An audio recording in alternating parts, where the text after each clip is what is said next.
सत श्री अकाल जी दा खालस टीवी देख रहे सारे दर्शकों का बहुत बहुत स्वागत है। पंजाब भारत और दुनिया भर के प्राइम टाइम दे विच मैं हरशरण कौर।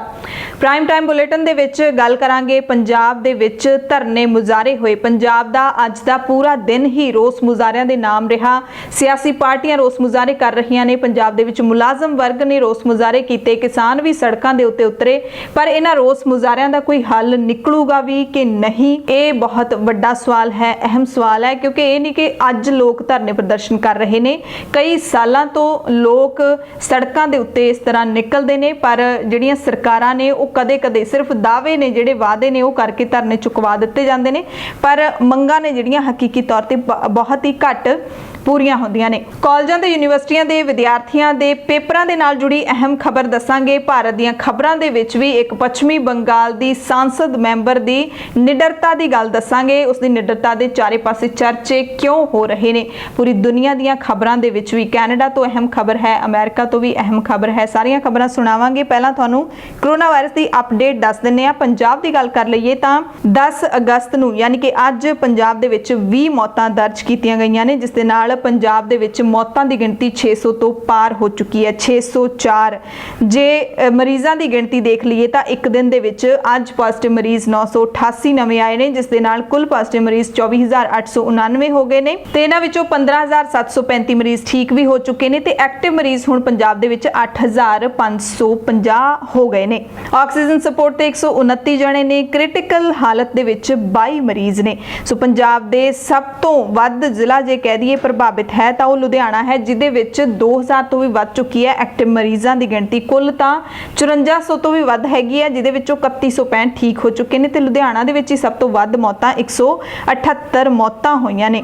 कंटेनमेंट जोन हैगे ने जिहड़े वो पंजाब दे अमृतसर, जलंधर, हुशियारपुर ते पठानकोट जिलिਆਂ ਦੇ ਵਿੱਚ ਹੈਗੇ ਨੇ। पूरे भारत की गल कर लईए तां एक दिन दे विच रिकॉर्ड कायम होया ठीक होने वाले मरीज़ों का। 54,859 मरीज़ ठीक होए ने पूरे भारत दे विच ते कोरोना तो जिहड़े कोरोना वायरस तो ठीक होए मरीज़ ने उन्हां दी गिणती हुण 15 लाख तो वध चुकी है। हालांकि पिछले 24 घंटिਆਂ ਦੇ ਵਿੱਚ 62,064 केस नवे आए ने। पहली वारी इन्ना वड्डा आंकड़ा है, 60,000 तो जो वधी है गिणती ते कुल केसां की गिणती 22 लाख तो वध गई है ते मरीज़ां ने जिन्हां ने दम तोड़िया है 1007 मरीज़ जिहड़े उन्हां दी मौत हुई है एक दिन दे विच ते कुल गिणती 44,386 हो गई है पूरे भारत दे विच मौतां दी गिणती। दिल्ली दे मुख मंत्री अरविंद केजरीवाल ने जानकारी दी है कि दिल्ली विच 90% कोरोना वायरस के मरीज़ ठीक हो चुके ने, 7% सिर्फ एक्टिव मरीज़ रह गए ने, 3% जिहड़ियां मौतां होईयां ने दिल्ली दे विच। जिहड़ा ठीक होने की दर है वो बहुत ज़्यादा है। पूरी दुनिया की गल कर लईए तां 2 करोड़ के नेड़े पहुँच चुके ने पूरी दुनिया दे विच कोरोना वायरस के मामले। 7,30,000 तो वध लोगों की जान जा चुकी है।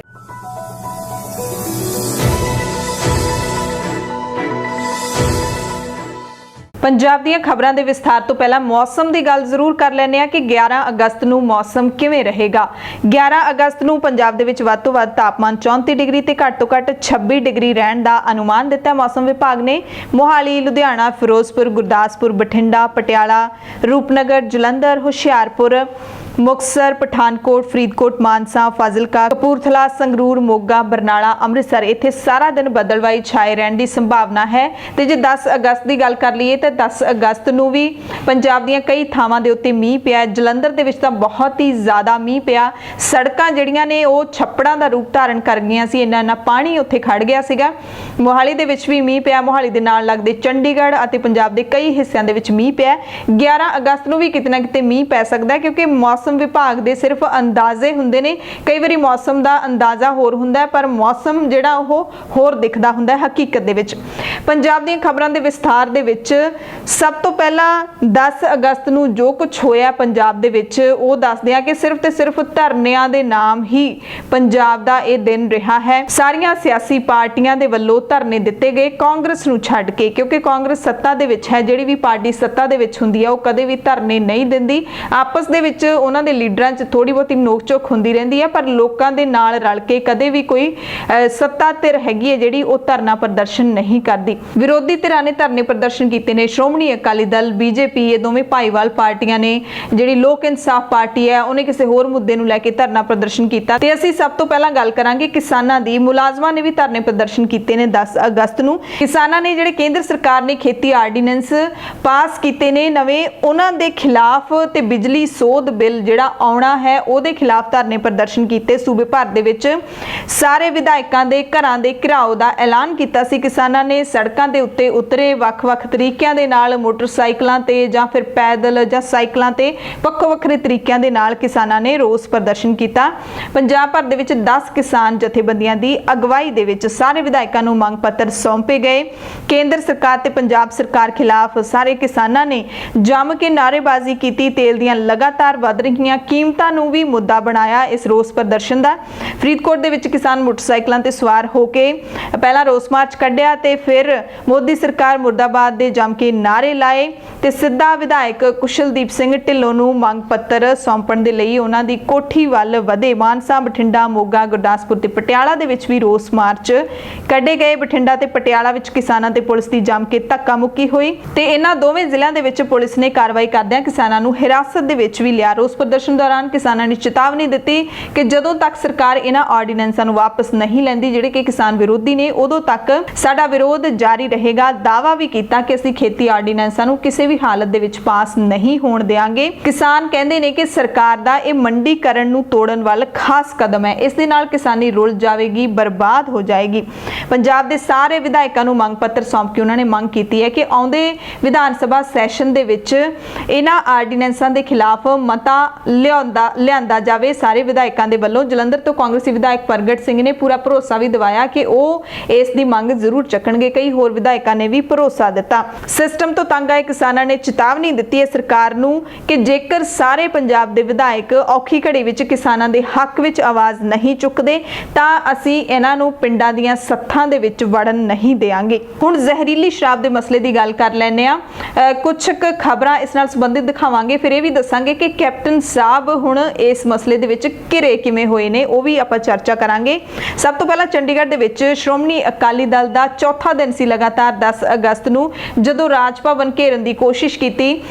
ਅਕਾਲੀ ਲੀਡਰ ਸ਼ਰਨਦੀਪ ਸਿੰਘ ਢਿੱਲੋਂ ਦੀ ਅਗਵਾਈ ਦੇ ਵਿੱਚ ਉੱਥੇ ਅਕਾਲੀ ਦਲ ਦੇ ਜਿਹੜੇ ਵਿਧਾਇਕ ਤੇ ਲੀਡਰ ਜਾਂ ਫਿਰ ਜਿਹੜੇ ਵਰਕਰ ਨੇ ਉਹ ਪਹੁੰਚੇ ਉੱਥੇ। ਰਾਜ ਭਵਨ ਦੇ ਬਾਹਰ ਧਰਨਾ ਦੇਣ ਦੀ ਕੋਸ਼ਿਸ਼ ਕੀਤੀ ਗਈ, ਪਰ ਪਿਛਲੇ 4 ਦਿਨਾਂ ਤੋਂ ਜਿਵੇਂ ਲਗਾਤਾਰ ਹੋ ਰਿਹਾ ਸੀ, ਚੰਡੀਗੜ੍ਹ ਦੀ ਪੁਲਿਸ ਆਉਂਦੀ ਹੈ, ਉਹਨਾਂ ਨੂੰ ਚੱਕ ਕੇ ਲੈ ਜਾਂਦੀ ਹੈ ਤੇ ਜਿਹੜਾ ਸਾਰਾ ਇਹ ਡਰਾਮਾ ਖਤਮ ਹੋ ਜਾਂਦਾ ਹੈ। ਬਹੁਤ ਜ਼ਿਆਦਾ ਗਰਮਾ ਗਰਮੀ ਵੀ ਹੁੰਦੀ ਹੈ।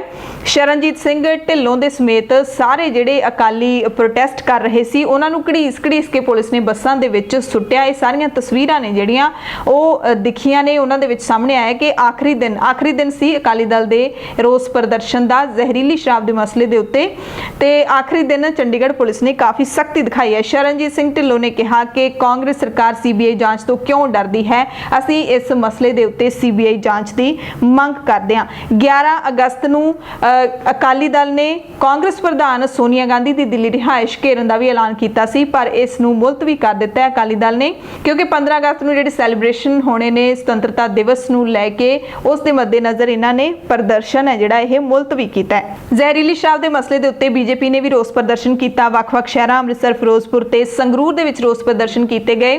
ਜਿਹੜੇ ਪੀੜਤ ਪਰਿਵਾਰ ਨੇ ਉਹਨਾਂ ਲਈ ਨੌਕਰੀ ਦੀ ਮੰਗ ਕੀਤੀ ਗਈ, ਮੁਆਵਜ਼ਾ ਵਧਾਉਣ ਦੀ ਵੀ ਮੰਗ ਕੀਤੀ ਗਈ। ਹਾਲਾਂਕਿ ਕੈਪਟਨ ਸਰਕਾਰ ਨੇ 5-5 ਲੱਖ ਦੇ ਮੁਆਵਜ਼ੇ ਦਾ ਐਲਾਨ ਹੈ ਜਿਹੜਾ ਉਹ ਕੀਤਾ ਹੈ ਤੇ ਸੀਬੀਆਈ ਜਾਂਚ ਦੀ ਵੀ ਮੰਗ ਕੀਤੀ ਗਈ ਇਹਨਾਂ ਦੇ ਵੱਲੋਂ। ਸੋ ਜ਼ਹਿਰੀਲੀ ਸ਼ਰਾਬ ਦਾ ਜਿਹੜਾ ਇਹ ਦੁਖਾਂਤ ਵਾਪਰਿਆ ਹੈ, ਉਸ ਤੋਂ ਬਾਅਦ ਜਿਹੜੀ ਕੈਪਟਨ ਅਮਰਿੰਦਰ ਸਿੰਘ ਦੀ ਸਰਕਾਰ ਹੈ ਜਿਸ ਨੇ ਦਾਅਵਾ ਕੀਤਾ ਸੀ ਕਿ 4 ਹਫ਼ਤਿਆਂ ਦੇ ਵਿੱਚ ਅਸੀਂ ਨਸ਼ਾ ਖਤਮ ਕਰ ਦਿਆਂਗੇ, ਉਹ ਬੁਰੀ ਤਰ੍ਹਾਂ ਦੇ ਨਾਲ ਘਿਰ ਗਈ ਹੈ ਸਿਆਸੀ ਤੌਰ ਦੇ ਉੱਤੇ ਵੀ, ਅਤੇ ਸਰਕਾਰ ਦੀ ਸਾਖ ਹੈ ਜਿਹੜੀ ਉਹ ਇਹ ਬਚਾਉਣੀ ਵੀ ਮੁਸ਼ਕਿਲ ਹੋ ਗਈ ਹੈ ਇਸ ਮਸਲੇ ਦੇ ਉੱਤੇ। ਆਮ ਆਦਮੀ ਪਾਰਟੀ, ਸ਼੍ਰੋਮਣੀ ਅਕਾਲੀ ਦਲ, ਬੀਜੇਪੀ ਸਾਰਿਆਂ ਨੇ ਕਾਂਗਰਸ ਸਰਕਾਰ ਨੂੰ ਘੇਰਿਆ ਹੋਇਆ ਹੈ ਸੂਬੇ ਦੇ ਵਿੱਚ ਇਸ ਮਸਲੇ ਦੇ ਉੱਤੇ, ਕਿਉਂਕਿ ਮਸਲਾ ਬਹੁਤ ਵੱਡਾ ਹੈ, ਬਹੁਤ ਨਾਜ਼ੁਕ ਹੈ ਅਤੇ ਗੰਭੀਰ ਹੈ। ਕੈਪਟਨ ਦੇ ਖਿਲਾਫ ਮੁਹਿੰਮ ਲਗਾਤਾਰ ਹੈ ਜਿਹੜੀ ਉਹ ਚੱਲ ਰਹੀ ਹੈ।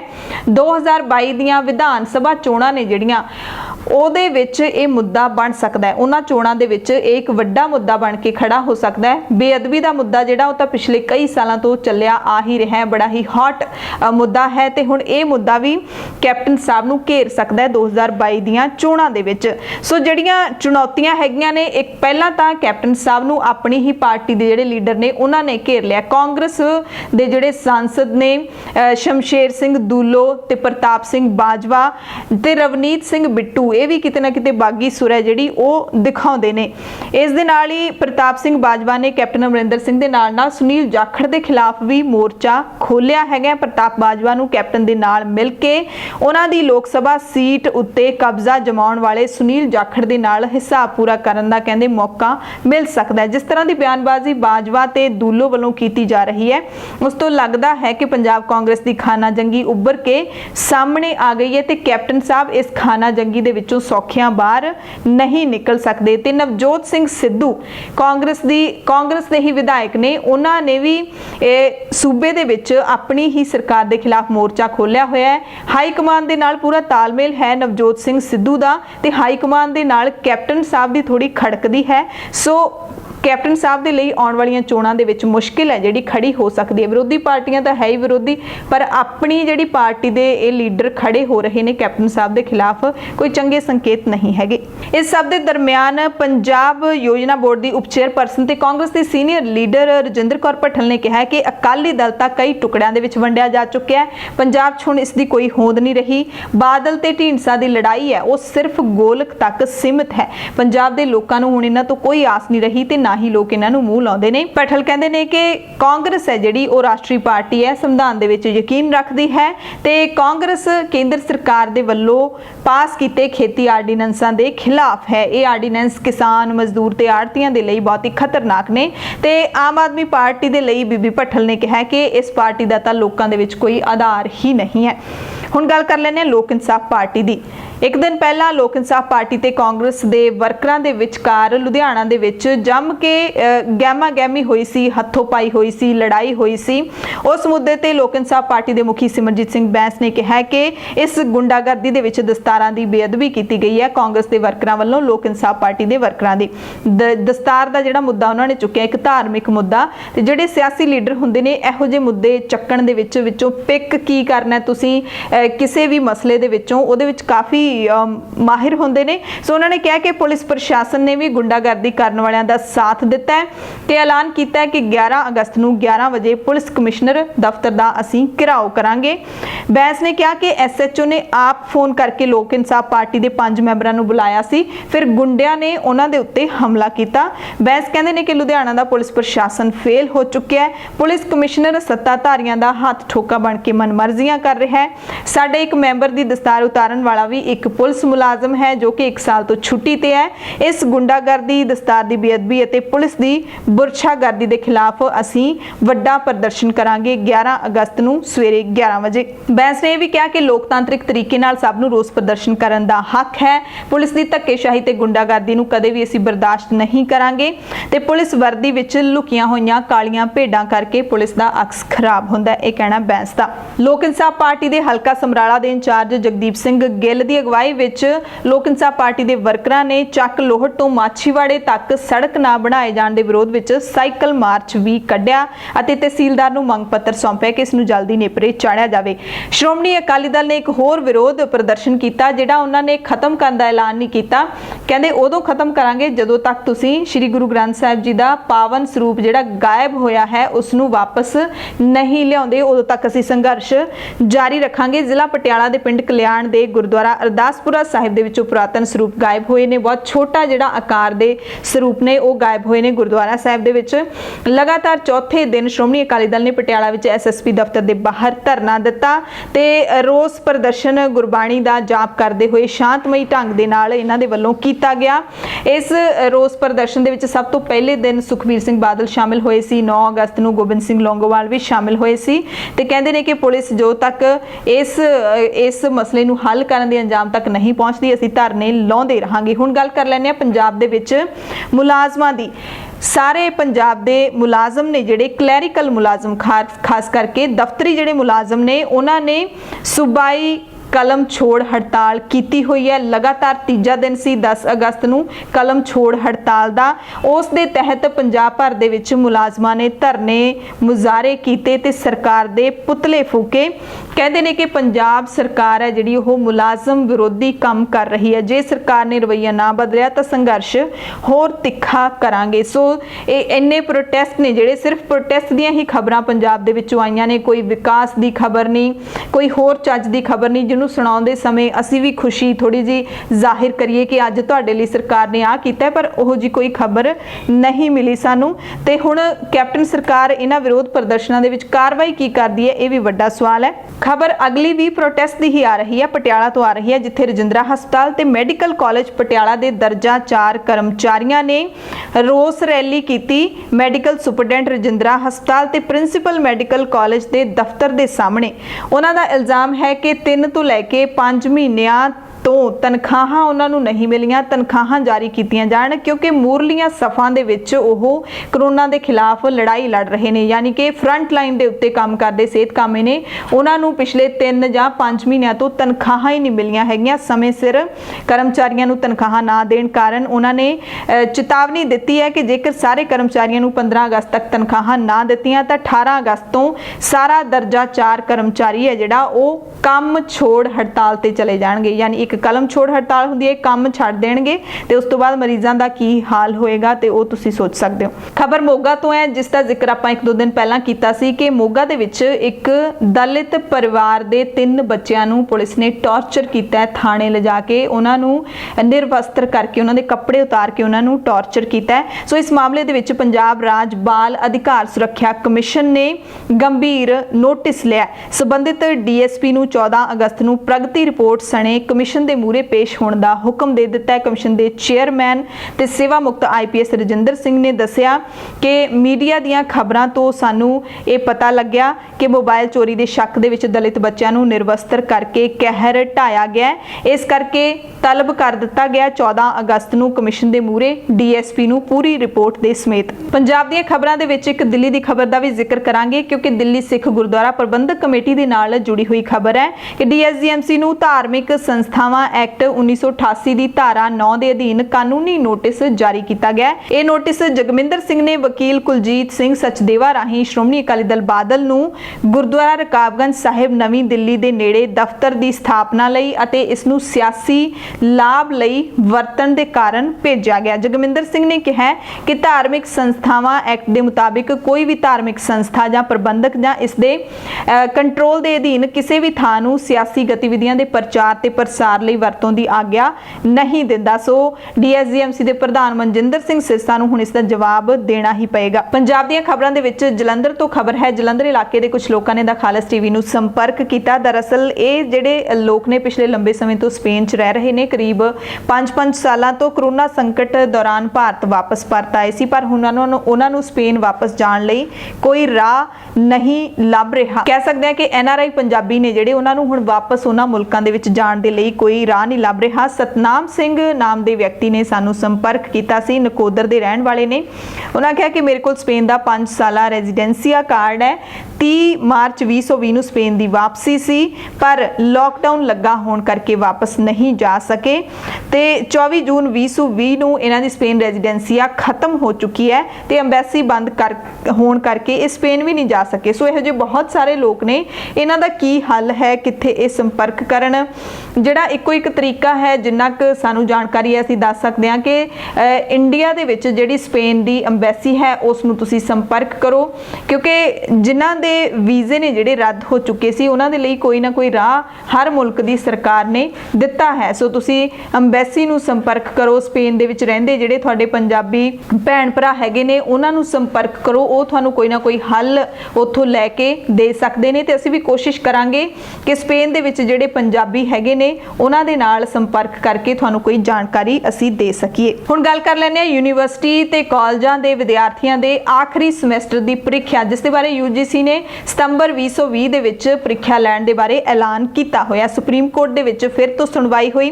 महाराष्ट्र ते दिल्ली सरकार तो यूजीसी दीयां प्रीख्यावां करवाउण बारे जवाब मंगिया सी, क्योंकि महाराष्ट्र ते दिल्ली दीयां सरकारां ने जिहड़ियां उन्हां ने पटीशन दायर करके ये कहा सी सुप्रीम कोर्ट दे विच कि ਉਹ ਆਪਣੇ ਸੂਬਿਆਂ ਦੇ ਵਿੱਚ यूजीसी ਦੇ ਨਿਯਮਾਂ ਦੇ ਮੁਤਾਬਿਕ ਆਖਰੀ ਸਾਲ ਦੀਆਂ ਪ੍ਰੀਖਿਆਵਾਂ ਨਹੀਂ ਕਰਵਾਉਣਗੇ। ਤੇ ਇਸ ਪੂਰੇ ਮਸਲੇ ਦੇ ਵਿੱਚ ਸੁਪਰੀਮ ਕੋਰਟ ਨੇ ਪਿਛਲੇ ਦਿਨੀ ਕੇਂਦਰ ਸਰਕਾਰ ਤੋਂ ਵੀ ਜਵਾਬ ਮੰਗਿਆ ਸੀ ਕਿ ਕੇਂਦਰ ਸਰਕਾਰ ਸੂਬਿਆਂ ਦੇ ਵਿੱਚ ਜਿਹੜਾ ਇਹ ਪ੍ਰੀਖਿਆ ਕਰਵਾਉਣਾ ਜਾਂ ਨਾ ਕਰਵਾਉਣਾ ਇਸ ਦੇ ਬਾਰੇ ਫੈਸਲਾ ਕਰਕੇ ਸਾਨੂੰ ਜਵਾਬ ਦੇਵੇ। केंद्र सरकार का जवाब तलब किया सी। यूजीसी हालांकि अपने इस बयान के उत्ते कायम है कि आखिरी समैसटर की जी आखिरी साल की प्रीख्या होनी बहुत जरूरी है, नहीं तो इसने विद्यार्थियों के भविख के उत्ते बहुत असर पाना है। पंजाब सरकार ने भी हुण तां ऐलान कर दिता है कि सितंबर दे विच यूजीसी के नियमां के मुताबिक प्रीख्यावां करवाउण की तैयारी है जिहड़ी ओह कर लई जाए, पर हाले तक भी ये पूरा मसला जिहड़ा लटकिया होया कह सकते हैं, भंबल भुस्से दे विच कह सकते हैं। विद्यार्थी भी जिन्ना चिर कहंदे आ ना डेटशीट नहीं आउंदी उन्ना चिर पढ़न का मन ही नहीं बनता, पक्का नहीं हुंदा। हुण तां है ही मामला डाइसी, पता ही नहीं कि प्रीख्या होनी भी है नहीं होनी। अगस्त महीना आ गया, सितंबर अगला महीना है, तैयारी भी नहीं हुंदी। इहो जिहे माहौल दे विच जिहड़ा माइंड है वो माइंड मेकअप नहीं हुंदा तैयारी दे वास्ते। पंजाब दी खबरां दे विच जांदे जांदे तुहानूं दस दिंदे आ, एक बॉलीवुड गायक ते रैपर बादशाह कहा जांदा है, जिसनूं नाम भी बादशाह है, उसनूं फेक व्यू घोटाले दे संबंध विच मुंबई पुलिस ने 8 अगस्त नूं सम्मन भेजे सी ते हुण पुलिस ने खुलासा कीता है कि बादशाह ने मान लिया, पुलिस दे मूहरे कन्फैस कर लिया है कि उसने यूट्यूब दे उत्ते अपने गाने दे फेक व्यूज़ लैण दे लई 75 लाख रुपये दिते सीगे। बादशाह ने बयान दे विच कहा कि वो इस मामले विच पुलिस दी मदद ते सहयोग करना चाहुंदे ने ते अपने ते लाए हालांकि सारे दोषां तो इनकार कर दिता है, पर खुलासा कीता है कि अपने गाने पागल है दे लई 72 लाख रुपए दे विच नकली दर्शक ने जिहड़े ओह खरीदे सी, डिजिटल दर्शक हुंदे ने जिहड़े ओह खरीदे सीगे, 75 लाख रुपये दिते सी। दरअसल जदों ये गाना रिलीज़ होया सी तां दावा कीता गया सी कि रिलीज़ दे पहले दिन ही गाने ने 75 मिलियन व्यूज़ दी कमाई कीती है, यानी कि 7 करोड़ 20 लाख लोगों ने पहले दिन ही इस गाने नूं देखिया। ते हुण इस मसले तो बाद सोशल मीडिया के उत्ते बादशाह दे पोस्ट कीते होर गीतां दी भी पड़ताल की जा रही है। सो इहो जे मामले ने जिहड़े इन्हां दी चर्चा हुंदी रहिंदी है कि बहुत सारे गायक ने जिहड़े ओह फेक व्यूज़ लैंदे ने, फेक कमेंट्स लैंदे ने, फेक लाइक्स लैंदे ने, इस तरह की चर्चा हुंदी रहिंदी है। आपस दे विच गायक ने जिहड़े ओह भी एक दूजे ते इल्जाम इस तरह दे लाउंदे रहिंदे ने, पर यह जिहड़ा पहली वारी इहो जिहा मसला शायद सामने आया जदों पुलिस इहदे विच इन्वॉल्व हुई है।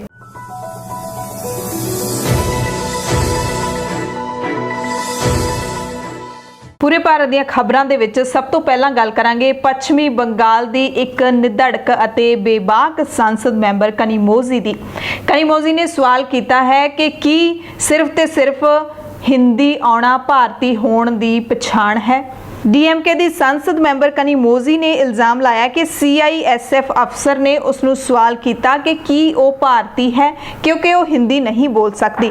कनीमोजी ने इस अफसर के खिलाफ ढुकवीं जांच की मंग भी की है। घटना दरअसल उस वक्त वापरी जदों कनीमोजी दिल्ली जाने लई उड़ान फड़न वास्ते चेन्नई के कौमांतरी हवाई अड्डे पहुंचे सी। कनीमोजी ने ट्वीट करके इसकी जानकारी दी है कि अज हवाई अड्डे ते जदों मैं CISF की एक अधिकारी नू कहा कि वो तमिल जां अंग्रेजी दे विच बोलन क्योंकि मैं हिंदी नहीं जानती, तां अगों उसने सवाल किया कनीमोजी नू कि की वो भारती है।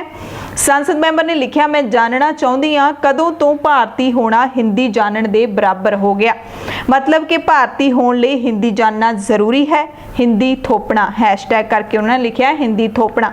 DMK दे महिला विंग दी सकत्तर दे इस ट्वीट दी सोशल मीडिया ते बहुत लोगों ने हमायत की। फेसबुक देख लो या फिर लोगों के WhatsApp स्टेटस देख लो, सब किते कनीमोजी दे इस जिहड़े डायलॉग दे नाल तस्वीर ला के शेयर कीतियां जा रही ने तस्वीरां। एक ने लिखा कि मैं भारती हाँ तो हिंदी का उस नाल कोई लेना देना नहीं है।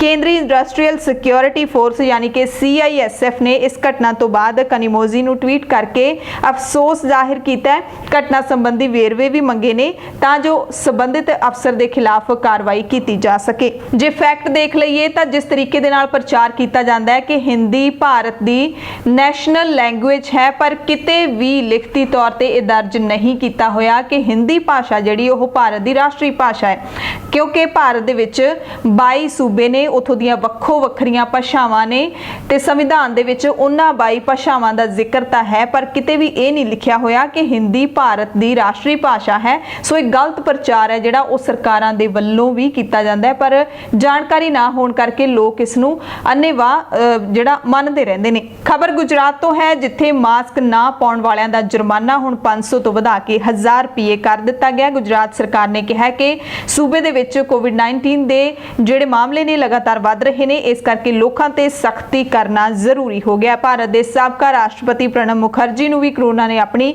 ਚਪੇਟ ਦੇ ਵਿੱਚ ਲੈ ਲਿਆ ਹੈ। ਪ੍ਰਣਬ ਮੁਖਰਜੀ ਨੇ ਆਪਣੇ ਟਵਿੱਟਰ ਅਕਾਊਂਟ ਤੇ ਖੁਦ ਇਸ ਦੀ ਜਾਣਕਾਰੀ ਦਿੱਤੀ ਹੈ ਤੇ ਨਾਲ ਹੀ ਅਪੀਲ ਵੀ ਕੀਤੀ ਹੈ ਕਿ ਜਿਹੜੇ ਲੋਕ ਮੈਨੂੰ ਪਿਛਲੇ ਦਿਨਾਂ ਦੇ ਵਿੱਚ ਮਿਲੇ ਨੇ ਉਹ ਸਾਰੇ ਆਪਣਾ ਟੈਸਟ ਜ਼ਰੂਰ ਕਰਵਾ ਲੈਣ।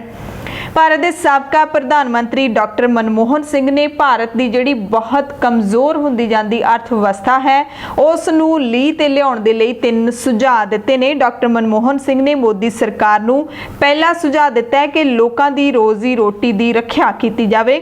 ਸਰਕਾਰ ਨੂੰ ਆਮ ਲੋਕਾਂ ਦੀਆਂ ਨੌਕਰੀਆਂ ਨਾ ਖੁੱਸਣ ਦੇ ਲਈ ਉਪਰਾਲੇ ਕਰਨੇ ਚਾਹੀਦੇ ਨੇ। ਮੋਦੀ ਸਰਕਾਰ ਉਹਨਾਂ ਨੂੰ ਵਿੱਤੀ ਸਹਾਇਤਾ ਦੇ ਕੇ ਉਹਨਾਂ ਦੇ ਖਰਚ ਦੀ ਸਮਰੱਥਾ ਨੂੰ ਕਾਇਮ ਰੱਖੇ, ਯਕੀਨੀ ਬਣਾਵੇ।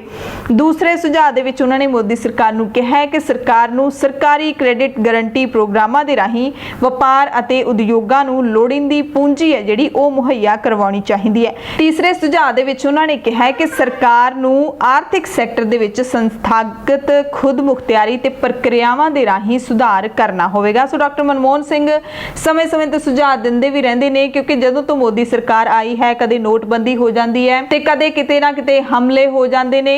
ਇਹੋ ਜਿਹਾ ਕੁਛ ਹੈ ਜਿਹੜਾ ਉਹ ਚੱਲਦਾ ਰਹਿੰਦਾ ਹੈ, ਪਰ ਮੋਦੀ ਸਰਕਾਰ ਹੁਣ ਦਾਅਵਾ ਕਰਦੀ ਹੈ। ਪਿਛਲੇ ਦਿਨਾਂ ਦੇ ਵਿੱਚ ਹੀ ਦਾਅਵਾ ਕੀਤਾ ਗਿਆ ਸੀ, ਇੱਕ ਬਿਆਨ ਜਾਰੀ ਕੀਤਾ ਗਿਆ ਸੀ ਕੇਂਦਰੀ ਮੰਤਰਾਲੇ ਦੇ ਵੱਲੋਂ ਕਿ ਭਾਰਤ ਦੇ ਵਿੱਚ ਅਰਥ ਵਿਵਸਥਾ ਮੁੜ ਲੀਹ ਤੇ ਆਉਣੀ ਸ਼ੁਰੂ ਹੋ ਗਈ ਹੈ। ਪਰ ਜੇ ਤੁਸੀਂ ਆਮ ਲੋਕਾਂ ਦੇ ਹਾਲਾਤ ਦੇਖ ਲਓ ਤਾਂ ਜੋ ਸੱਚਾਈ ਹੈ ਉਹ ਵੱਧ ਤੋਂ ਵੱਧਤਰ ਹੁੰਦੀ ਜਾ ਰਹੀ ਹੈ। ਲੋਕਾਂ ਦੀਆਂ ਨੌਕਰੀਆਂ ਨੇ ਜਿਹੜੀਆਂ ਉਹ ਖੁੱਸ ਗਈਆਂ ਨੇ, ਵਪਾਰ ਉਹ ਨਹੀਂ ਚੱਲ ਰਹੇ ਤੇ ਰੋਜ਼ੀ ਰੋਟੀ ਤੋਂ ਆਤੁਰ ਹੋ ਜਾਣਗੇ ਲੋਕ। ਇਹ ਆਉਂਦੇ ਕੁਝ ਮਹੀਨਿਆਂ ਦੇ ਹਾਲਾਤ ਨੇ ਜਿਹੜੇ ਹਰ ਕਿਸੇ ਨੂੰ ਆਪਣੀਆਂ ਅੱਖਾਂ ਦੇ ਨਾਲ ਦਿਖ ਰਹੇ ਨੇ। ਕਾਂਗਰਸ ਦੇ ਸਾਬਕਾ ਪ੍ਰਧਾਨ ਰਾਹੁਲ ਗਾਂਧੀ ਨੇ ਵਾਤਾਵਰਣ ਅਸਰ ਸਮੀਖਿਆ ਯਾਨੀ ਕਿ EIA ਦੇ ਬਾਰੇ ਜਿਹੜਾ ਖਰੜਾ ਪੇਸ਼ ਕੀਤਾ ਗਿਆ ਉਸ ਨੂੰ ਲੈ ਕੇ ਮੋਦੀ ਸਰਕਾਰ ਤੇ ਨਿਸ਼ਾਨਾ ਲਾਇਆ ਤੇ ਕਿਹਾ ਕਿ ਇਸ ਖਰੜੇ ਨੂੰ ਵਾਪਸ ਲਿਆ ਜਾਵੇ। ਟਵੀਟ ਕੀਤਾ ਹੈ ਕਿ EIA 2020 ਖਰੜੇ ਦਾ ਮੁੱਖ ਨਿਸ਼ਾਨਾ ਜਿਹੜਾ ਉਹ ਦੇਸ਼ ਦੀ ਲੁੱਟ ਹੈ। ਕਹਿੰਦੇ ਕਿ ਇਹ ਇੱਕ ਹੋਰ ਖੌਫਨਾਕ ਮਿਸਾਲ ਹੈ ਕਿ ਬੀਜੇਪੀ ਸਰਕਾਰ ਦੇਸ਼ ਦੇ ਵਸੀਲਿਆਂ ਨੂੰ ਲੁੱਟਣ ਵਾਲੇ ਚੋਣਵੇਂ ਸੂਟ ਬੂਟ ਵਾਲੇ ਮਿੱਤਰਾਂ ਦੇ ਲਈ ਕੀ ਕਰਦੀ ਆ ਰਹੀ ਹੈ।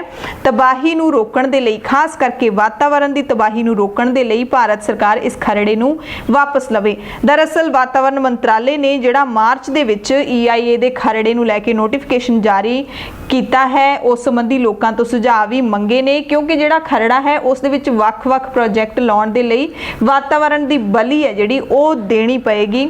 ਵਾਤਾਵਰਣ ਮਨਜ਼ੂਰੀ ਤੋਂ ਬਾਅਦ ਇਹ ਜਿਹੜੇ ਪ੍ਰੋਜੈਕਟ ਨੇ ਉਹ ਅਮਲ ਦੇ ਵਿੱਚ ਲਿਆਂਦੇ ਜਾਣਗੇ। ਇਸ ਦੇ ਨਾਲ ਭਾਰਤ ਦੇ ਵਿੱਚ ਵਾਤਾਵਰਣ ਦੇ ਹਾਲਾਤ ਨੇ ਹੋਰ ਵੀ ਖਰਾਬ ਹੋ ਜਾਣਗੇ। ਅਗਲੀ ਖਬਰ ਹੈ ਕਿ ਅਸਮ ਯੂਨੀਵਰਸਿਟੀ ਦੇ ਅੰਗਰੇਜ਼ੀ ਵਿਭਾਗ ਦੇ ਇੱਕ ਸਹਾਇਕ ਪ੍ਰੋਫੈਸਰ ਅਨਿੰਦ ਸੇਨ ਦੇ ਖਿਲਾਫ ਸਿਲਚਰ ਸਦਰ ਥਾਣੇ ਦੇ ਵਿੱਚ FIR ਦਰਜ ਕੀਤੀ ਗਈ ਹੈ। ਪ੍ਰੋਫੈਸਰ ਸੇਨ ਤੇ ਇਹ ਮਾਮਲਾ ਕਥਿਤ ਤੌਰ ਦੇ ਉੱਤੇ ਭਗਵਾਨ ਰਾਮ ਦੇ ਖਿਲਾਫ ਅਪਮਾਨਜਨਕ ਟਿੱਪਣੀ ਕਰਨ ਅਤੇ ਧਾਰਮਿਕ ਭਾਵਨਾਵਾਂ ਨੂੰ ਭੜਕਾਉਣ ਦੇ ਲਈ ਦਰਜ ਕੀਤਾ ਗਿਆ ਹੈ। ਦਰਅਸਲ 5 ਅਗਸਤ ਨੂੰ ਪ੍ਰੋਫੈਸਰ ਸੇਨ ਨੇ ਆਪਣੇ ਫੇਸਬੁੱਕ ਤੇ ਭਗਵਾਨ ਰਾਮ ਦੇ ਉਹਨਾਂ ਦੀ ਪਤਨੀ ਸੀਤਾ ਨੂੰ ਤਿਆਗਣ ਦੇ ਬਾਰੇ ਦੇ ਵਿੱਚ ਇੱਕ ਪੋਸਟ ਲਿਖੀ ਗਈ ਸੀ। 5 ਅਗਸਤ ਜਿਸ ਦਿਨ ਅਯੋਧਿਆ ਦੇ ਵਿੱਚ ਰਾਮ ਮੰਦਰ ਦਾ ਨੀਂਹ ਪੱਥਰ ਰੱਖਿਆ ਗਿਆ ਸੀ ਤਾਂ ਪ੍ਰੋਫੈਸਰ ਸੇਨ ਨੇ ਲਿਖਿਆ ਸੀਗਾ ਕਿ 4 ਲਾਈਨਾਂ ਦੀ ਇਹਨਾਂ ਦੀ ਫੇਸਬੁੱਕ ਪੋਸਟ ਸੀ, ਉਹਦੇ ਵਿੱਚ ਲਿਖਿਆ ਸੀ ਕਿ ਇਹ ਸਭ ਨਾਟਕ ਇੱਕ ਆਦਮੀ ਦੇ ਲਈ ਹੈ ਜਿਸ ਨੇ ਆਪਣੀ ਪਤਨੀ ਨੂੰ ਛੱਡ ਦਿੱਤਾ ਸੀ। ਆਖਰੀ ਲਾਈਨ ਦੇ ਵਿੱਚ ਉਹਨਾਂ ਨੇ ਭਗਵਾਨ ਰਾਮ ਦਾ ਨਾਮ ਲਿਖਿਆ ਸੀ ਤੇ ਉਹਨਾਂ ਦੀ ਫੇਸਬੁੱਕ ਪੋਸਟ ਦੇ ਉੱਤੇ ਕਈ ਲੋਕਾਂ ਨੇ ਬਹੁਤ ਹੀ ਸਖਤ ਇਤਰਾਜ਼ ਜਿਹੜਾ ਕੀਤਾ ਸੀ, ਆਪੱਤੀਜਨਕ ਉਹਨਾਂ ਨੂੰ ਸੁਨੇਹੇ ਵੀ ਭੇਜੇ ਸੀ। FIR ਦੀ ਕਾਪੀ ਦੇ ਵਿੱਚ ਕਿਹਾ ਗਿਆ ਹੈ ਕਿ ਪ੍ਰੋਫੈਸਰ ਸੇਨ ਨੇ ਸੋਸ਼ਲ ਮੀਡੀਆ ਤੇ ਭਗਵਾਨ ਰਾਮਚੰਦਰ ਦੇ ਖਿਲਾਫ ਗਲਤ ਟਿੱਪਣੀਆਂ ਕਰਕੇ ਹਿੰਦੂ ਧਰਮ ਦੇ ਲੋਕਾਂ ਦੀਆਂ ਦੀਆਂ ਭਾਵਨਾਵਾਂ ਭੜਕਾਈਆਂ ਨੇ, ਜਿਸ ਤੋਂ ਬਾਅਦ ਪ੍ਰੋਫੈਸਰ ਦੇ ਖਿਲਾਫ ਧਾਰਾ 295 ਏ 294 ਅਤੇ 501 ਦੇ ਤਹਿਤ ਮਾਮਲਾ ਦਰਜ ਕੀਤਾ ਗਿਆ। ਪ੍ਰੋਫੈਸਰ ਸੇਨ ਤੇ ਜੋ ਧਾਰਾਵਾਂ ਲਾਈਆਂ ਗਈਆਂ ਨੇ ਉਹਨਾਂ ਦੇ ਵਿੱਚ ਧਾਰਾ 295 ਏ ਹੈ ਜਿਹੜੀ ਉਹ ਗੈਰ ਜ਼ਮਾਨਤੀ ਧਾਰਾ ਹੈਗੀ ਹੈ। ਇਸ ਦੇ ਵਿੱਚ ਗ੍ਰਿਫਤਾਰ ਵਿਅਕਤੀ ਨੂੰ ਗ੍ਰਿਫਤਾਰੀ ਤੋਂ ਤੁਰੰਤ ਬਾਅਦ ਜ਼ਮਾਨਤ ਦੇ ਉੱਤੇ ਰਿਹਾ ਕਰਨ ਦਾ ਅਧਿਕਾਰ ਨਹੀਂ ਮਿਲਦਾ। ਪ੍ਰੋਫੈਸਰ ਸੇਨ ਦੇ ਖਿਲਾਫ 8 ਅਗਸਤ ਨੂੰ ਇਹ ਮਾਮਲਾ ਦਰਜ ਕੀਤਾ ਗਿਆ ਸੀ, ਪਰ ਪੁਲਿਸ ਨੇ ਹਾਲੇ ਤੱਕ ਉਹਨਾਂ ਨੂੰ ਸੰਪਰਕ ਹੈ ਜਿਹੜਾ ਉਹ ਨਹੀਂ ਕੀਤਾ ਤੇ FIR ਦਰਜ ਕਰਵਾਉਣ ਵਾਲਾ ਜਿਹੜਾ ਇੱਕ ਸਟੂਡੈਂਟ ਹੈ ਰੋਹਿਤ ਚੰਦਾ, ਉਹਦਾ ਕਹਿਣਾ ਹੈ ਕਿ 5 ਅਗਸਤ ਨੂੰ ਜਦੋਂ ਪੂਰਾ ਦੇਸ਼ ਸ਼ਾਂਤੀਪੂਰਵਕ ਢੰਗ ਦੇ ਨਾਲ ਰਾਮ ਮੰਦਿਰ ਦਾ ਭੂਮੀ ਪੂਜਨ ਸਮਾਰੋਹ ਕਰ ਰਿਹਾ ਸੀ ਤਾਂ ਪ੍ਰੋਫੈਸਰ ਨੇ ਜਿਹੜੀ ਅਮਨ ਸ਼ਾਂਤੀ ਹੈ ਉਸ ਨੂੰ ਭੜਕਾਉਣ ਦੇ ਲਈ ਤੇ ਧਾਰਮਿਕ ਦੰਗੇ ਕਰਵਾਉਣ ਦੇ ਲਈ ਸਮਾਜ ਨੂੰ ਉਕਸਾਉਣ ਦੇ ਇਰਾਦੇ ਦੇ ਨਾਲ ਸੋਸ਼ਲ ਮੀਡੀਆ ਤੇ ਇਹ ਪੋਸਟ ਹੈ ਜਿਹੜੀ ਉਹ ਲਿਖੀ ਸੀ। 18 ਸਾਲ ਦਾ ਇਹ ਸਟੂਡੈਂਟ ਹੈ ਰੋਹਿਤ, ਜਿਹੜਾ ਕਿ BSc ਦੀ ਪੜ੍ਹਾਈ ਕਰ ਰਿਹਾ ਹੈਗਾ ਅਤੇ ਰੋਹਿਤ ਅਖਿਲ ਭਾਰਤੀ ਵਿਦਿਆਰਥੀ ਪ੍ਰੀਸ਼ਦ ਦੇ ਸਿਲਚਰ ਯੂਨਿਟ ਦਾ ਇੰਚਾਰਜ ਵੀ ਹੈਗਾ।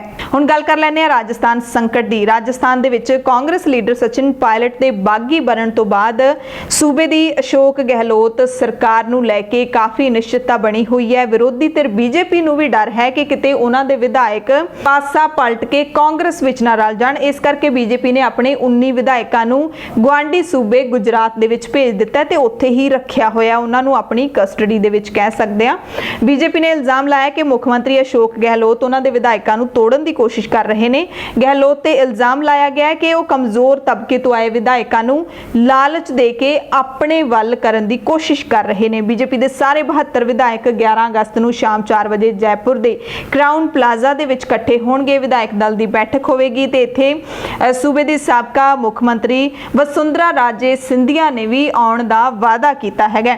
ਸੋ ਇੱਕ ਪਾਸੇ ਇਹ ਹਾਲਾਤ ਜਿਹੜੇ ਰਾਜਸਥਾਨ ਦੇ ਵਿੱਚ ਬਣੇ ਹੋਏ ਨੇ ਤੇ ਉੱਥੇ ਹੀ ਦੂਸਰੇ ਪਾਸੇ ਅੱਜ ਖਬਰ ਮਿਲੀ ਕਿ ਜਿਹੜੇ ਸਚਿਨ ਪਾਇਲਟ ਨੇ ਬਾਗੀ ਕਾਂਗਰਸੀ ਆਗੂ, ਉਹਨਾਂ ਨੇ ਰਾਹੁਲ ਤੇ ਪ੍ਰਿਯੰਕਾ ਗਾਂਧੀ ਦੇ ਨਾਲ ਮੁਲਾਕਾਤ ਵੀ ਕੀਤੀ ਹੈ ਤੇ ਪਾਇਲਟ ਦੀ ਘਰ ਵਾਪਸੀ ਦਾ ਕਹਿੰਦੇ ਫਾਰਮੂਲਾ ਤਿਆਰ ਹੋ ਰਿਹਾ ਹੈ ਤੇ ਸੂਤਰ ਦੱਸਦੇ ਨੇ ਕਿ ਸਚਿਨ ਪਾਇਲਟ ਨੂੰ ਮਨਾਉਣ ਦੇ ਲਈ ਹਾਈ ਕਮਾਨ ਕਾਫੀ ਕੋਸ਼ਿਸ਼ਾਂ ਕਰ ਚੁੱਕੀ ਹੈ, ਪਰ ਜਿਹੜਾ ਸਚਿਨ ਪਾਇਲਟ ਹੈ ਉਹਨਾਂ ਦੀ ਇੱਕੋ ਇੱਕ ਸ਼ਰਤ ਹੈ ਕਿ ਅਸ਼ੋਕ ਗਹਿਲੋਤ ਨੂੰ ਮੁੱਖ ਮੰਤਰੀ ਦੇ ਅਹੁਦੇ ਤੋਂ ਹਟਾਇਆ ਜਾਵੇ। ਇਸ ਸ਼ਰਤ ਤੋਂ ਥੱਲੇ ਉਹ ਵਾਪਸ ਨਹੀਂ ਮੁੜਨਾ ਚਾਹੁੰਦੇ।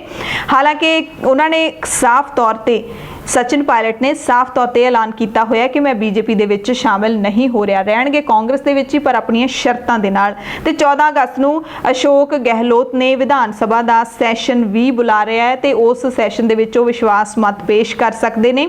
ਸੋ ਅਜਿਹੇ ਹਾਲਾਤਾਂ ਦੇ ਵਿੱਚ ਸਚਿਨ ਪਾਇਲਟ ਤੇ ਉਹਨਾਂ ਦੇ ਨਾਲ 18 ਹੋਰ ਵਿਧਾਇਕ ਨੇ ਜਿਹੜੇ ਉਹ ਸਚਿਨ ਪਾਇਲਟ ਦੇ ਨਾਲ ਨੇ, ਕਾਂਗਰਸੀ ਵਿਧਾਇਕ ਨੇ ਤੇ ਉਹ ਬਾਗੀ ਹੋਏ ਵੇ ਨੇ। ਸੋ ਉਹ ਜੇ BJP ਦੇ ਵਿੱਚ ਚਲੇ ਜਾਂਦੇ ਨੇ ਤਾਂ ਅਸ਼ੋਕ ਗਹਿਲੋਤ ਦੀ ਸਰਕਾਰ ਹੈ ਜਿਹੜੀ ਉਹ ਸੰਕਟ ਦੇ ਵਿੱਚ ਜ਼ਰੂਰ ਆ ਜਾਏਗੀ। IPL ਦੀ ਗੱਲ ਕਰ ਲੈਂਦੇ ਆ। IPL ਦਾ ਜਿਹੜਾ ਮੁੱਖ ਸਪਾਂਸਰ ਦੇ ਵਜੋਂ Vivo ਦੇ ਨਾਲ ਸਮਝੌਤਾ ਟੁੱਟ ਗਿਆ ਸੀ, ਜਿਹੜੀ ਕਿ ਚੀਨ ਦੀ ਕੰਪਨੀ ਹੈ। ਉਸ ਤੋਂ ਬਾਅਦ ਹੁਣ ਖਬਰ ਮਿਲ ਰਹੀ ਹੈ ਕਿ ਪਤੰਜਲੀ ਦੇ ਮੁਖੀ ਨੇ ਜਿਹੜੇ ਯੋਗ ਗੁਰੂ ਬਾਬਾ ਰਾਮਦੇਵ, ਉਹ ਸਪਾਂਸਰਸ਼ਿਪ ਹਾਸਲ ਕਰਨ ਦੀ ਦੌੜ ਦੇ ਵਿੱਚ ਲੱਗੇ ਸਨ। ਪਹਿਲਾਂ Vivo ਦੇ ਕੋਲ ਟਾਈਟਲ ਸਪਾਂਸਰਸ਼ਿਪ ਸੀਗੀ, ਹੁਣ ਕਹਿੰਦੇ ਬਾਬਾ ਰਾਮਦੇਵ ਦੀ ਜਿਹੜੀ ਪਤੰਜਲੀ ਆਯੁਰਵੈਦਿਕ ਕੰਪਨੀ ਹੈ ਉਹ ਵੀ ਇਸ ਦੀ ਟਾਈਟਲ ਸਪਾਂਸਰਸ਼ਿਪ ਹਾਸਲ ਕਰ ਸਕਦੀ ਹੈ। ਇਹ ਦਾਅਵਾ ਕੰਪਨੀ ਦੇ ਇੱਕ ਅਧਿਕਾਰੀ ਨੇ ਕੀਤਾ, ਯਾਨੀ ਕਿ ਪਤੰਜਲੀ ਕੰਪਨੀ ਦੇ ਇੱਕ ਅਧਿਕਾਰੀ ਨੇ ਕੀਤਾ ਹੈ।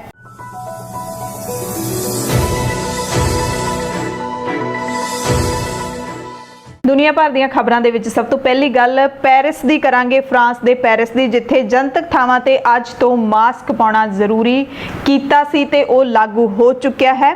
ਪੈਰਿਸ ਦੇ ਵਿੱਚ ਨਵੇਂ ਨਿਯਮ ਵੀ ਲਾਗੂ ਕਰ ਦਿੱਤੇ ਗਏ ਨੇ। ਪੈਰਿਸ ਵਿੱਚ 11 ਸਾਲ ਤੋਂ ਵੱਧ ਉਮਰ ਦੇ ਸਾਰੇ ਵਿਅਕਤੀਆਂ ਦੇ ਲਈ ਜਨਤਕ ਥਾਵਾਂ ਦੇ ਉੱਤੇ ਹੁਣ ਤੋਂ ਮਾਸਕ ਪਾਉਣਾ ਲਾਜ਼ਮੀ ਹੋਵੇਗਾ।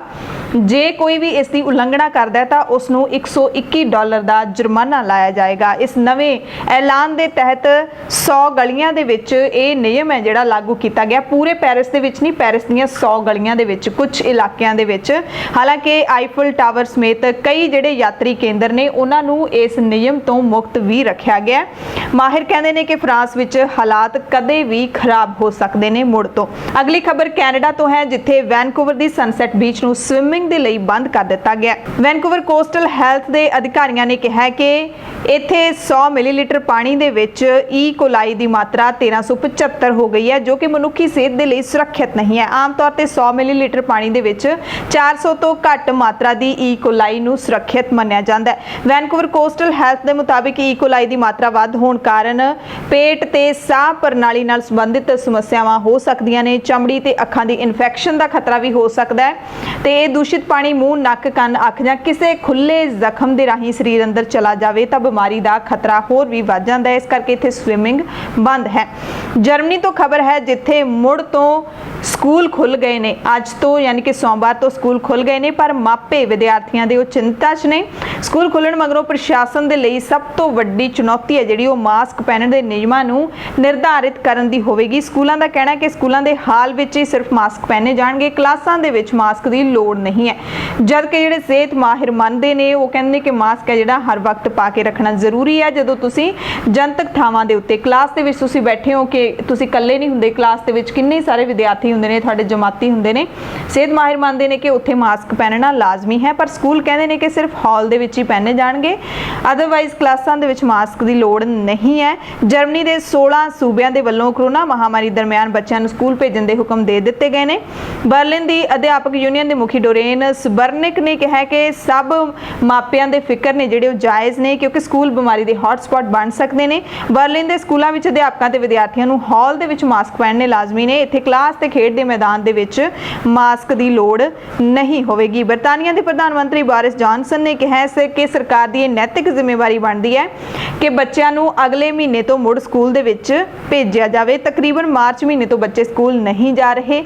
ਉਹਨਾਂ ਨੇ ਵੀ ਮੰਨਿਆ ਕਿ ਸਕੂਲਾਂ ਨੂੰ ਹੋਰ ਬੰਦ ਰੱਖਣਾ ਗਲਤ ਹੋਵੇਗਾ। ਉਂਝ ਵੀ ਜੇ ਪੂਰੀ ਦੁਨੀਆ ਦੇ ਵਿੱਚ ਆਪਾਂ ਦੇਖ ਲਈਏ ਜਾਂ ਇਕੱਲੇ ਭਾਰਤ ਦੀ ਗੱਲ ਕਰ ਲਈਏ ਤਾਂ ਇੱਥੇ ਤਕਰੀਬਨ ਸਭ ਕੁਝ ਖੁੱਲ ਚੁੱਕਿਆ ਹੈ। ਸਿਰਫ ਤੇ ਸਿਰਫ ਪੜ੍ਹਾਈ ਹੈ ਜਿਹੜੀ ਬੱਚਿਆਂ ਦੀ ਉਹ ਪ੍ਰਭਾਵਿਤ ਹੋ ਰਹੀ ਹੈ। ਸਕੂਲ ਨਹੀਂ ਖੁੱਲ ਰਹੇ, ਕਾਲਜ ਨਹੀਂ ਖੁੱਲ ਰਹੇ, ਜਾਂ ਫਿਰ ਹੋਰ ਵੀ ਟਿਊਸ਼ਨ ਸੈਂਟਰ, ਕੋਚਿੰਗ ਸੈਂਟਰ, ਸਭ ਕੁਝ ਬੰਦ ਪਿਆ ਹੈ। ਜਨਤਕ ਥਾਵਾਂ ਬਾਕੀ ਸਾਰੀਆਂ ਹੀ ਤਕਰੀਬਨ ਖੋਲ ਦਿੱਤੀਆਂ ਗਈਆਂ ਨੇ, ਸਿਨੇਮਾ ਹਾਲਸ ਵਗੈਰਾ ਨੂੰ ਛੱਡ ਕੇ, ਕੁਝ ਚੀਜ਼ਾਂ ਨੂੰ ਛੱਡ ਕੇ। ਪਰ ਇਹ ਵੀ ਇੱਕ ਅਜੀਬ ਗੱਲ ਹੈ ਕਿ ਪੜ੍ਹਾਈ ਹੈ ਜਿਹੜੀ ਉਹ ਹਾਲੇ ਤੱਕ ਬੰਦ ਹੈ। ਆਨਲਾਈਨ ਪੜ੍ਹਾਈ ਕਿਸ ਤਰੀਕੇ ਦੇ ਨਾਲ ਹੋ ਰਹੀ ਹੈ ਇਹ ਵੀ ਆਪਾਂ ਸਾਰੇ ਜਾਣਦੇ ਹਾਂ। ਆਸਟ੍ਰੇਲੀਆ ਦੇ ਵਿੱਚ ਮੁੜ ਤੋਂ ਕਰੋਨਾ ਵਾਇਰਸ ਦੇ ਮਾਮਲੇ ਆਉਣੇ ਸ਼ੁਰੂ ਹੋ ਗਏ ਨੇ। ਕਰੋਨਾ ਵਾਇਰਸ ਨਾਲ 19 ਲੋਕਾਂ ਦੀ ਮੌਤ ਹੋਈ ਹੈ ਪਿਛਲੇ 24 ਘੰਟਿਆਂ ਦੇ ਵਿੱਚ। ਇੱਕ ਵੱਡਾ ਅੰਕੜਾ ਹੈ ਇਹ ਆਸਟ੍ਰੇਲੀਆ ਦੇ ਵਾਸਤੇ। ਹੁਣ ਤੱਕ ਦੀ ਆਸਟ੍ਰੇਲੀਆ ਦੇ ਵਿੱਚ ਸਭ ਤੋਂ ਵੱਡੀ ਗਿਣਤੀ ਹੈ ਮਰਨ ਵਾਲਿਆਂ ਦੀ ਇੱਕ ਦਿਨ ਦੇ ਵਿੱਚ। ਆਸਟ੍ਰੇਲੀਆ ਦਾ ਦੂਸਰਾ ਸਭ ਤੋਂ ਵੱਡਾ ਸ਼ਹਿਰ ਮੈਲਬਰਨ ਕਰੋਨਾ ਮਹਾਮਾਰੀ ਦੀ ਦੂਸਰੀ ਲਹਿਰ ਦੇ ਨਾਲ ਜੂਝ ਰਿਹਾ ਹੈ। ਇੱਥੇ ਕੁਆਰੰਟਾਈਨ ਸੈਂਟਰਾਂ ਤੋਂ ਵਾਇਰਸ ਨੇ ਆਪਣੇ ਪੈਰ ਬਾਹਰ ਪਸਾਰਨੇ ਸ਼ੁਰੂ ਕਰ ਦਿੱਤੇ ਨੇ। WHO ਨੇ ਕਿਹਾ ਕਿ ਕਰੋਨਾ ਵੈਕਸੀਨ ਕੋਈ ਜਾਦੂਈ ਗੋਲੀ ਨਹੀਂ ਹੋਵੇਗੀ ਜੋ ਪਲਕ ਝਪਕਦਿਆਂ ਹੀ ਕਰੋਨਾ ਵਾਇਰਸ ਨੂੰ ਖਤਮ ਕਰ ਦੇਵੇਗੀ।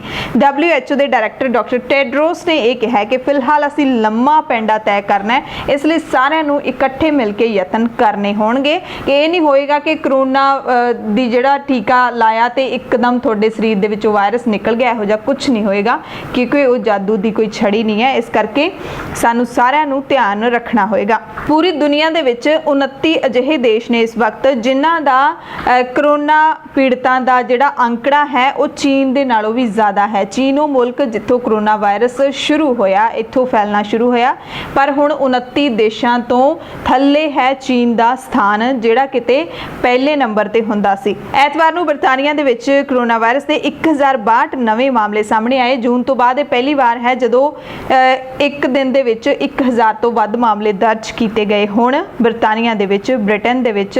ਤੇ ਇੱਥੋਂ ਦੇ ਸਿਹਤ ਮਾਹਿਰ ਕਹਿੰਦੇ ਨੇ ਕਿ ਦੂਸਰੀ ਲਹਿਰ ਦੀ ਚਿੰਤਾ ਬਰਤਾਨੀਆ ਦੇ ਵਿੱਚ ਬਣੀ ਹੋਈ ਹੈ। ਖਬਰ ਯੂਨਾਨ ਤੋਂ ਹੈ, ਜਿੱਥੇ ਅਧਿਕਾਰੀਆਂ ਦੇ ਵਿੱਚ ਇੱਕ ਦਿਨ ਦੇ ਵਿੱਚ ਕਰੋਨਾ ਵਾਇਰਸ ਦੇ ਰਿਕਾਰਡ 203 ਮਾਮਲੇ ਦਰਜ ਕੀਤੇ ਗਏ ਨੇ। ਇੱਥੇ ਕਰੋਨਾ ਪੀੜਤਾਂ ਦਾ ਕੁੱਲ ਅੰਕੜਾ 5623 ਹੋ ਗਿਆ, ਜਦਕਿ ਮੌਤਾਂ ਦਾ ਅੰਕੜਾ 212 ਹੋ ਗਿਆ।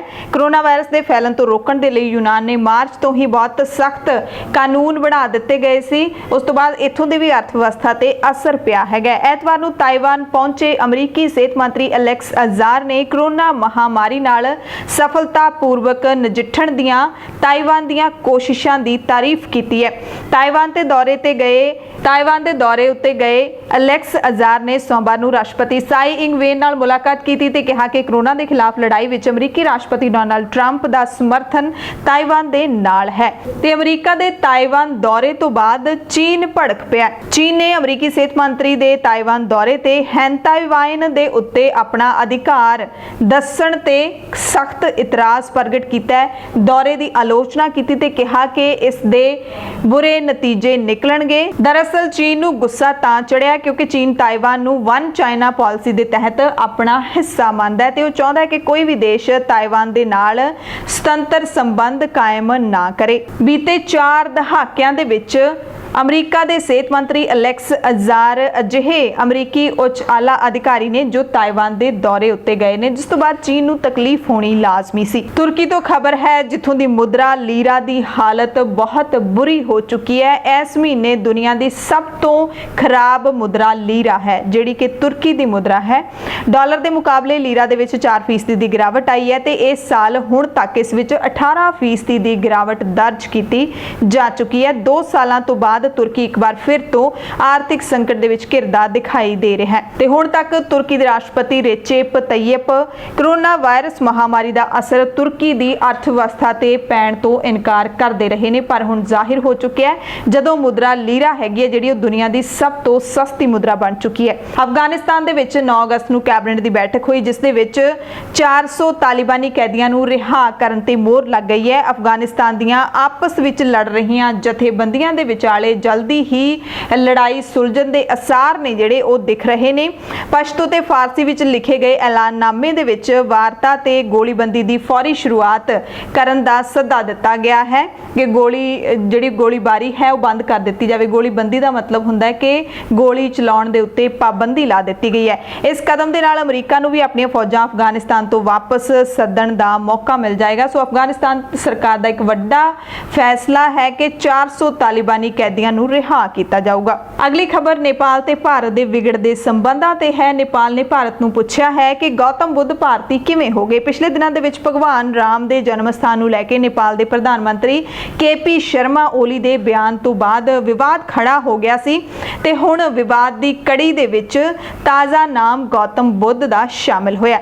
ਦਰਅਸਲ ਸ਼ਨੀਵਾਰ ਨੂੰ CII ਦੇ ਇੱਕ ਪ੍ਰੋਗਰਾਮ ਦੇ ਵਿੱਚ ਭਾਰਤ ਦੇ ਵਿਦੇਸ਼ ਮੰਤਰੀ S ਜੈ ਸ਼ੰਕਰ ਨੇ ਕਿਹਾ ਸੀ ਕਿ ਅਜਿਹੇ ਕੌਣ ਮਹਾਨ ਭਾਰਤੀ ਨੇ ਜਿਨ੍ਹਾਂ ਨੂੰ ਤੁਸੀਂ ਯਾਦ ਰੱਖਦੇ ਹੋ, ਤਾਂ ਮੈਂ ਕਹੂੰਗਾ ਇੱਕ ਹੈ ਗੌਤਮ ਬੁੱਧ ਤੇ ਦੂਸਰੇ ਮਹਾਤਮਾ ਗਾਂਧੀ, ਯਾਨੀ ਕਿ ਉਹਨਾਂ ਨੇ ਗੌਤਮ ਬੁੱਧ ਨੂੰ ਭਾਰਤੀ ਕਿਹਾ। ਉਸ ਤੋਂ ਬਾਅਦ ਵਿਵਾਦ ਖੜਾ ਹੋ ਗਿਆ। ਨੇਪਾਲ ਦੇ ਵਿਦੇਸ਼ ਮੰਤਰਾਲੇ ਨੇ ਇਸ ਤੇ ਬਿਆਨ ਜਾਰੀ ਕਰਕੇ ਕਿਹਾ ਕਿ ਇਤਿਹਾਸਿਕ ਤੱਥਾਂ ਤੋਂ ਇਹ ਸਪਸ਼ਟ ਹੈ ਕਿ ਗੌਤਮ ਬੁੱਧ ਦਾ ਜਨਮ ਨੇਪਾਲ ਦੇ ਲੁੰਬਿਨੀ ਦੇ ਵਿੱਚ ਹੋਇਆ ਸੀ। ਬੁੱਧ ਦਾ ਜਨਮ ਸਥਾਨ ਲੁੰਬਿਨੀ ਬੁੱਧ ਧਰਮ ਦੇ ਉਤਪਤੀ ਦਾ ਸਥਾਨ ਹੈ ਜੋ ਕਿ ਯੂਨੈਸਕੋ ਦੀ ਵਿਸ਼ਵ ਧਰੋਹਰ ਦੇ ਵਿੱਚੋਂ ਇੱਕ ਵੀ ਹੈ। ਉਸ ਤੋਂ ਬਾਅਦ ਨੇਪਾਲ ਦੇ ਸਾਬਕਾ ਪ੍ਰਧਾਨ ਮੰਤਰੀ ਮਾਧਵ ਕੁਮਾਰ ਨੇਪਾਲ ਨੇ ਫੇਸਬੁੱਕ ਤੇ ਆਪਣਾ ਬਿਆਨ ਜਾਰੀ ਕੀਤਾ ਕਿ ਭਾਰਤ ਦੇ ਵਿਦੇਸ਼ ਮੰਤਰੀ S ਜੈ ਸ਼ੰਕਰ ਦਾ ਇਹ ਜਿਹੜਾ ਦਿੱਤਾ ਬਿਆਨ ਹੈ ਉਹ ਆਪੱਤੀਜਨਕ ਹੈ। ਭਾਰਤੀ ਲੀਡਰਾਂ ਵੱਲੋਂ ਦਿੱਤੇ ਅਸੰਵੇਦਨਸ਼ੀਲ ਬਿਆਨ ਅਤੇ ਗਲਤਫਹਿਮੀਆਂ ਦਾ ਦੋਵਾਂ ਦੇਸ਼ਾਂ ਦੇ ਸੰਬੰਧਾਂ ਦੇ ਉੱਤੇ ਅਸਰ ਪੈ ਸਕਦਾ ਹੈ। ਹਾਲਾਂਕਿ ਭਾਰਤੀ ਵਿਦੇਸ਼ ਮੰਤਰਾਲੇ ਨੇ ਬਾਅਦ ਵਿੱਚ ਇੱਕ ਬਿਆਨ ਜਾਰੀ ਕਰਕੇ ਇਸ ਵਿਵਾਦ ਨੂੰ ਠੰਡਾ ਕਰਨ ਦੀ ਕੋਸ਼ਿਸ਼ ਵੀ ਕੀਤੀ ਸੀ। ਬਿਆਨ ਜਾਰੀ ਕੀਤਾ ਸੀ ਕਿ ਵਿਦੇਸ਼ ਮੰਤਰੀ ਸਾਂਝੀ ਜਿਹੜੀ ਬੁੱਧ ਵਿਰਾਸਤ ਹੈ ਉਸ ਦਾ ਜ਼ਿਕਰ ਕਰ ਰਹੇ ਸੀ। ਇਸ ਵਿੱਚ ਕੋਈ ਸ਼ੱਕ ਨਹੀਂ ਹੈ ਕਿ ਗੌਤਮ ਬੁੱਧ ਦਾ ਜਨਮ ਲੁੰਬਿਨੀ ਦੇ ਵਿੱਚ ਹੋਇਆ ਸੀ ਜੋ ਕਿ ਨੇਪਾਲ ਦੇ ਵਿੱਚ ਹੈ, ਪਰ ਇਹ ਮਸਲਾ ਥੰਮਿਆ ਨਹੀਂ। ਵਿਦੇਸ਼ ਮੰਤਰਾਲੇ ਨੇ ਇਹ ਨਹੀਂ ਸਪਸ਼ਟ ਕੀਤਾ ਕਿ ਵਿਦੇਸ਼ ਮੰਤਰੀ ਨੇ ਗੌਤਮ ਬੁੱਧ ਨੂੰ ਭਾਰਤੀ ਕਿਉਂ ਕਿਹਾ ਸੀ। ਨੇਪਾਲ ਤੇ ਭਾਰਤ ਦੇ ਵਿਚਾਲੇ ਪਿਛਲੇ ਕੁਝ ਮਹੀਨਿਆਂ ਤੋਂ ਤਣਾਅ ਲਗਾਤਾਰ ਚੱਲ ਰਿਹਾ ਹੈ। ਨੇਪਾਲ ਨੇ ਇਸ ਸਾਲ ਮਈ ਦੇ ਵਿੱਚ ਆਪਣਾ ਨਵਾਂ ਨਕਸ਼ਾ ਜਾਰੀ ਕੀਤਾ ਜਿਸ ਦੇ ਵਿੱਚ ਲਿਪੂ ਲੇਖ, ਲਿੰਪਿਆਤੁਰਾ ਤੇ ਕਾਲਾ ਪਾਣੀ ਨੂੰ ਉਹਨਾਂ ਨੇ ਆਪਣਾ ਇਲਾਕਾ ਦਿਖਾਇਆ ਸੀ। ਇਹ ਇਲਾਕੇ ਹਾਲੇ ਭਾਰਤ ਵਿੱਚ ਨੇ, ਪਰ ਨੇਪਾਲ ਦਾਅਵਾ ਕਰਦਾ ਹੈ ਕਿ ਇਹ ਇਲਾਕੇ ਨੇਪਾਲ ਦੇ ਨੇ। ਪਿਛਲੇ ਦਿਨਾਂ ਦੇ ਵਿੱਚ ਕਵੀ ਭਾਨੂ ਭਗਤ ਦੇ 207ਵੇਂ ਜਨਮ ਦਿਨ ਤੇ ਨੇਪਾਲ ਦੇ ਪ੍ਰਧਾਨ ਮੰਤਰੀ KP ਓਲੀ ਨੇ ਵੀ ਭਗਵਾਨ ਰਾਮ ਦੇ ਜਨਮ ਸਥਾਨ ਨੂੰ ਲੈ ਕੇ ਇੱਕ ਬਿਆਨ ਦਿੱਤਾ ਜਿਸ ਨੂੰ ਲੈ ਕੇ ਵਿਵਾਦ ਹੋ ਗਿਆ ਸੀ। ਉਹਨਾਂ ਨੇ ਕਿਹਾ ਸੀ ਕਿ ਅਸਲੀ ਅਯੋਧਿਆ ਨੇਪਾਲ ਦੇ ਬੀਰਗੰਜ ਦੇ ਨੇੜੇ ਇੱਕ ਪਿੰਡ ਹੈ ਜਿੱਥੇ ਭਗਵਾਨ ਰਾਮ ਦਾ ਜਨਮ ਹੋਇਆ ਸੀ। ਸਾਨੂੰ ਸੰਸਕ੍ਰਿਤਿਕ ਰੂਪ ਦੇ ਵਿੱਚ ਦਬਾਇਆ ਗਿਆ, ਤੱਥਾਂ ਨਾਲ ਛੇੜਛਾੜ ਕੀਤੀ ਗਈ ਹੈ। ਅਸੀਂ ਹਾਲੇ ਵੀ ਮੰਨਦੇ ਹਾਂ ਕਿ ਅਸੀਂ ਭਾਰਤੀ ਰਾਜਕੁਮਾਰ ਰਾਮ ਨੂੰ ਸੀਤਾ ਦਿੱਤੀ ਸੀ, ਪਰ ਅਸੀਂ ਭਾਰਤ ਦੇ ਅਯੋਧਿਆ ਦੇ ਰਾਜਕੁਮਾਰ ਨੂੰ ਸੀਤਾ ਨਹੀਂ ਦਿੱਤੀ ਸੀ। ਅਸਲੀ ਅਯੋਧਿਆ ਬੀਰਗੰਜ ਦੇ ਪੱਛਮ ਦੇ ਵਿੱਚ ਸਥਿਤ ਇੱਕ ਪਿੰਡ ਹੈ, ਨਾ ਕਿ ਉਹ ਜਿਸ ਨੂੰ ਹੁਣ ਬਣਾਇਆ ਗਿਆ ਹੈ। ਇਸ ਬਿਆਨ ਤੋਂ ਬਾਅਦ ਭਾਰਤ ਦੇ ਵਿੱਚ ਹੀ ਨਹੀਂ, ਨੇਪਾਲ ਦੇ ਵਿੱਚ ਵੀ ਕਾਫੀ ਬਿਆਨਬਾਜ਼ੀਆਂ ਹੋਈਆਂ ਸੀ।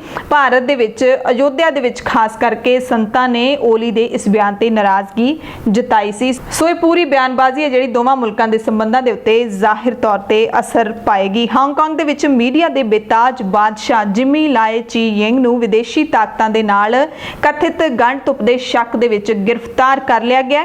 ਪੁਲਿਸ ਨੇ ਉਸਦੇ ਨੈਕਸਟ ਡਿਜੀਟਲ ਗਰੁੱਪ ਦੇ ਹੈੱਡਕੁਆਰਟਰ ਦੀ ਤਲਾਸ਼ੀ ਵੀ ਲਈ ਹੈ। ਪਿਛਲੇ ਸਾਲ ਹੋਏ ਪ੍ਰਦਰਸ਼ਨਾਂ ਤੋਂ ਬਾਅਦ ਸ਼ਹਿਰ ਦੇ ਵਿੱਚ ਪੇਚਿੰਗ ਵੱਲੋਂ ਲਾਗੂ ਕੀਤੇ ਗਏ ਨਵੇਂ ਕੌਮੀ ਸੁਰੱਖਿਆ ਕਾਨੂੰਨ ਤਹਿਤ ਇਹ ਵੱਡੀ ਗ੍ਰਿਫਤਾਰੀ ਕੀਤੀ ਹੈ।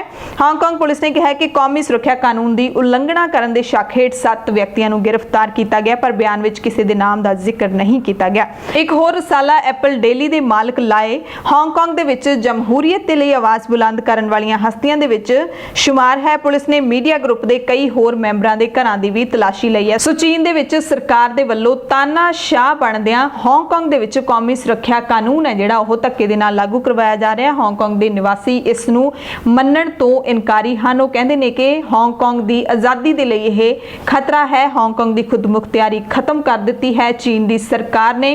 ਕੁਝ ਦਿਨ ਪਹਿਲਾਂ ਵੀ ਯੂਨੀਵਰਸਿਟੀ ਦੇ ਇੱਕ ਪ੍ਰੋਫੈਸਰ ਨੂੰ ਨੌਕਰੀ ਤੋਂ ਕੱਢ ਦਿੱਤਾ ਗਿਆ ਸੀ ਕਿਉਂਕਿ ਉਹ ਹਾਂਗਕਾਂਗ ਦੇ ਲੋਕਾਂ ਦੇ ਹੱਕਾਂ ਦੀ ਗੱਲ ਕਰਦੇ ਸੀ। ਪੰਜਾਬ, ਭਾਰਤ ਅਤੇ ਦੁਨੀਆ ਭਰ ਦੇ ਪ੍ਰਾਈਮ ਟਾਈਮ ਦੇ ਵਿੱਚ ਤੁਹਾਡੇ ਸਭ ਤੋਂ ਇਜਾਜ਼ਤ ਚਾਹੁੰਦੇ ਆ। ਤੁਸੀਂ ਸਾਰੇ ਆਪਣਾ ਧਿਆਨ ਰੱਖਿਓ, ਮਾਸਕ ਪਾ ਕੇ ਬਾਹਰ ਨਿਕਲਿਆ ਕਰੋ, ਸਾਵਧਾਨੀਆਂ ਦੀ ਪਾਲਣਾ ਜ਼ਰੂਰ ਕਰਦੇ ਰਹੋ। ਸਰਕਾਰ ਤੋਂ ਕੋਈ ਆਸ ਉਮੀਦ ਨਾ ਰੱਖਿਓ। ਆਪਣੇ ਕੰਮ ਨੇ ਜਿਹੜੇ ਆਪ ਸਵਾਰਨ ਦੀ ਆਦਤ ਪਾਓ ਜਿੰਨਾ ਕੁ ਵੀ ਤੁਸੀਂ ਕਰ ਸਕਦੇ ਹੋ ਇਸ ਆਰਥਿਕ ਮੰਦੀ ਦੇ ਦੌਰ ਦੇ ਵਿੱਚ, ਕਿਉਂਕਿ ਇਹ ਹਾਲੇ ਹੋਰ ਆਉਣੀ ਹੈ। IMF ਨੇ ਵੀ ਇਹ ਕਹਿ ਦਿੱਤਾ ਹੈ ਕਿ 2021 ਹੀ ਨਹੀਂ 2024 ਤੱਕ ਆਰਥਿਕ ਮੰਦੀ ਹੈ ਜਿਹੜੀ ਉਹ ਚੱਲੇਗੀ। ਸੋ ਲੋੜਵੰਦਾਂ ਦੀ ਮਦਦ ਤੁਸੀਂ ਜਿੰਨੀ ਕਰ ਸਕਦੇ ਹੋ ਜ਼ਰੂਰ ਕਰਦੇ ਰਹੋ। ਧੰਨਵਾਦ।